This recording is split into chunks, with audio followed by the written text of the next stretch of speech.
Hello. The D330,000, these are two entry-level DSLR, both around the £300 mark. So let's see what they're like. So this will be a bit of an unboxing of. They're very similar, obviously, but the Nikon has a nicer feeling grip.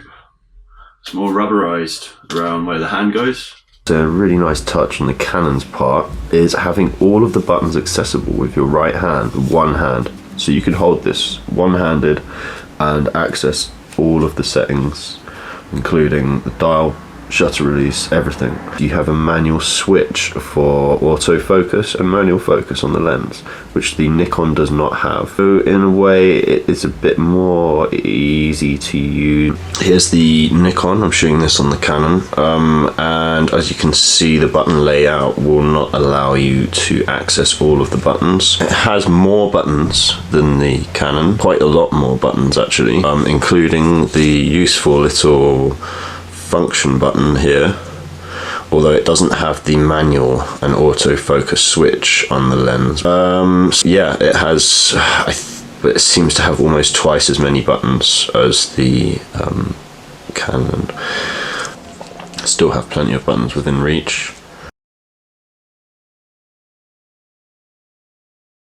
Put it on fully auto. Whoa.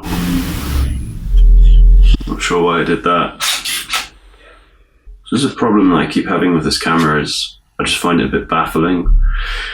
It doesn't seem easy to know what it's doing. Another problem is the image quality. Here we have the Nikon. You can see it's really sharp, zoomed in tons there. Let's have a look at the Canon, and you can see a big difference. The Canon's all smudgy and weird. Nikon, sexy, it's good, lovely. No. Yep, good. Not good. So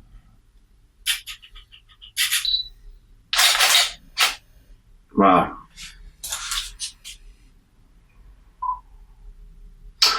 Wow, this focus is a lot quicker. Look, focused. Makes a weird noise.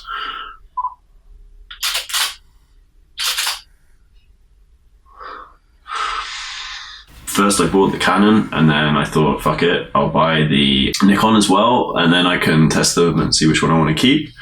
Obviously the Nikon has better specs in every way, except it doesn't include the Wi-Fi and NFC, which does come with the Canon 1300. The thing that everyone loves about Canon is the color science behind it, and I can kind of see why. Because, you know, it just straight off the bat, fully auto, looks better, more accurate. I think the Nikon looks nicer. They both look like they're reproducing the detail fine. Let's look at the sharpness. The Canon is not that sharp. Nikon, and you can see it's a lot sharper. Canon, smudgy.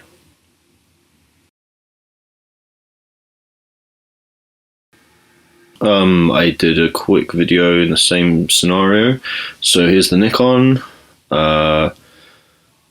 Looks nice and sharp, colors look good, dynamic range looks good, and then let's look at the Canon. Okay, it looks washed out. So the Nikon seems to have a bit of chromatic aberration there, but it's very sharp. I'm not sure if that's the lens. Be good to test that out. And then the Canon, zoom in there, and there's a lot less detail, although there's no chromatic aberration. The Nikon has a nicer body. I think it's technically better in every way. It has a microphone input. It has the SD slot is on the side. so you can access it on a tripod, whereas the Canon, it's inside where the battery is, so you can't, you have to take it off the tripod. I just find the Canon just a bit baffling. Like, it's got shortcut buttons which don't do what the shortcut is that they say. So it has an ISO button, you won't be able to see. It has an ISO button, an autofocus button, and a white balance button, and none of those do those things. And I don't read manuals because I'm a man and we don't do that, so you suck. This is 30 shutter speed, 25 frames per second, f5.6, ISO 3200. Once again, test of low light capability.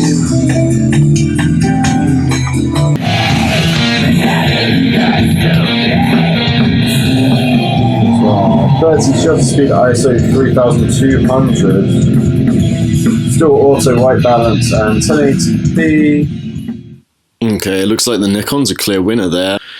So here's the Nikon, and it looks nice, no digital noise, doesn't make a sound, and the Canon, lots of digital noise, and it makes a very strange sound. So the Nikon has continuous face tracking, object tracking, autofocus in video mode, which is obviously useful if it works well, which I don't know if it does because I can't see the monitor. Hopefully it's working well. I don't know as well. So we'll see what it sounds like, and it's very hard to do an equivalent test with the the Canon. As it does not have the face tracking or any of that, I don't think. Okay, so here's a little test of the 60p slowed down 50%. Amazing. One really nice thing is both cameras can switch between NTSC and PAL, which is very useful, and not all cameras offer this. Also, for some reason, the Canon has massive files and a huge bit rate, which may seem like a good idea, but it literally generates massive files for some reason and doesn't seem to have too much over the Nikon with quality. The Nikon had the chromatic aberration, which was worrying, but I don't know if that's a lens issue or what. And a massive bonus for the Canon is it has a live histogram option at all, which is a bit annoying, but I'm still going for the Nikon, to be honest. It's still the benefits outweigh the negatives. Nights come down London town. Snap them German doors. We're down London town.